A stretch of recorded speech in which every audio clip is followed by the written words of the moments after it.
घरामध्ये नाम जप करणारा एक जरी व्यक्ती असेल तर घरातल्या सगळ्या व्यक्तींचं संरक्षण होतं. इतकी ताकद आणि इतकी शक्ती आपल्या नाम जपामध्ये, आपल्या शास्त्रामध्ये आणि आपल्या परंपरेमध्ये आहे.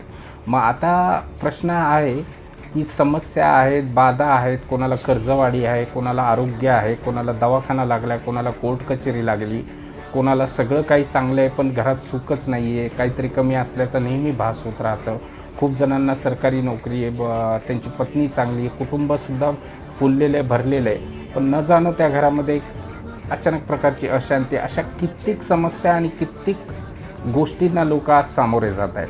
मग प्रत्येकजण आपापल्या धडपडीने शोधात आहे. कोणी फेसबुकवरच्या समूहांमार्फत, कोणी यूट्यूबवरती, कोणी इंस्टाग्रामवरती, कोणी त्यांच्याच गावातल्या शहरातल्या प्रसिद्ध व्यक्तींकडे किंवा ज्योतिषशास्त्राकडे, कुठं जिथे जमेल तिथे धाव घेत आहेत लोक.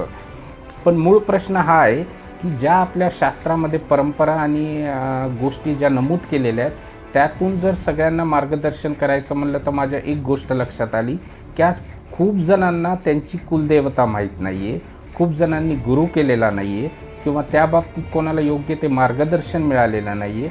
मग जिकडं तिकडं मार्गदर्शन आणि समस्या निवारणासाठी लोक पैसे खर्च करत आहेत, वेळ करत आहेत, पण त्याचा कोणालाही लाभ मिळत नाही आहे. आणि जर तुमचे कुलदेवी कुळाचार व्यवस्थित नसतील, तुमची जर गुरुची सेवा व्यवस्थित नसेल तर तुमच्या जीवनाला मार्ग कोणी दाखवावा, तुमचं संरक्षण कोणी करावं, कुलदेवीचं महत्त्व काय, गुरुमंत्राचं महत्त्व काय, कुळाचार केल्याने काय फायदे होतात, या सर्व विषयावर जर तुम्हाला माहिती घ्यायची असेल तर मी लवकरच तुम्हाला सांगण्यासाठी हा व्हिडिओ पोस्ट करतो आहे की येत्या 5 तारखेला मी या सर्व विषयांवरती मुफ्त मार्गदर्शन करतो आहे.